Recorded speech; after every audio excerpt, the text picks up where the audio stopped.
അപ്പൊ ബാക്കിയൊക്കെ ഞങ്ങളുടെ പാർട്ടിയുടെ കാര്യമൊക്കെ കൈരളി തീരുമാനിക്കും. കൈരളിയുടെ ചർച്ച ഞങ്ങൾ തീരുമാനിക്കണം. അതിന് പള്ളി പോയി പറഞ്ഞാൽ മതി.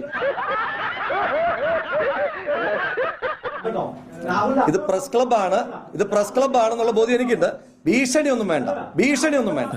ഈ ഓലപ്പാമ്പ് കണ്ടാലൊന്നും ഉല്ലാസ് കുമാർ പേടിക്കില്ല.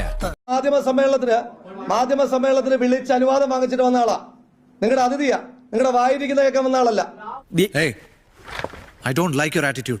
എനിക്ക് തന്നെ ഇഷ്ടമാവുന്നില്ല. ഒരു അൺപാർലമെന്ററി വാക്ക് ഞാൻ പറഞ്ഞു. ഞാൻ ഈ മാധ്യമ സമ്മേളനം 50 വർഷമായിട്ട് നടത്തി, 50 മിനിറ്റായിട്ട് നടത്തി. നിങ്ങൾ തന്നെ പറഞ്ഞു. ഞാൻ പിണറായി വിജയൻ പറയുന്നതിന്റെ കൂടെ നിങ്ങളെ വിളിച്ചെടുത്തിട്ട് ചെറ്റത്തരം നിങ്ങൾ കാണിക്കുന്നത് ഞാൻ പറഞ്ഞു. അതുമായിട്ട് എനിക്ക് ഇട്ടൊന്ന് വെച്ചതാണല്ലോ. എന്റെ സ്വഭാവം അങ്ങനെ. ഞാൻ വെക്കുമ്പോ എല്ലാവർക്കും ഇട്ടൊന്ന് കൊള്ളും. അത് പലരും മനസ്സിലാക്കിയാ കൊള്ളാം. ചെറ്റത്തരം കാണിക്കരുതെന്ന് ഞാൻ പറഞ്ഞു. പിണറായി വിജയൻ പറഞ്ഞതുപോലെ ചെറ്റത്തരം കാണിക്കരുതെന്ന് ഞാൻ പറഞ്ഞു. ഇത് പ്രസ് ക്ലബ്ബാണെന്നുള്ള ബോധ്യം എനിക്കുണ്ട്. ഭീഷണിയൊന്നും വേണ്ട. ഓഹോ, നീ സ്വയം നിയന്ത്രിച്ചു നിന്നതല്ലേ? ഇങ്ങനെ മിണ്ടാൻ പറ്റാതെ നിൽക്കുന്നതിന് ഞങ്ങളുടെ നാട്ടിൽ എന്താ പറയാന്നറിയോ? അണ്ണാക്കിലെ പിരിവെട്ടി.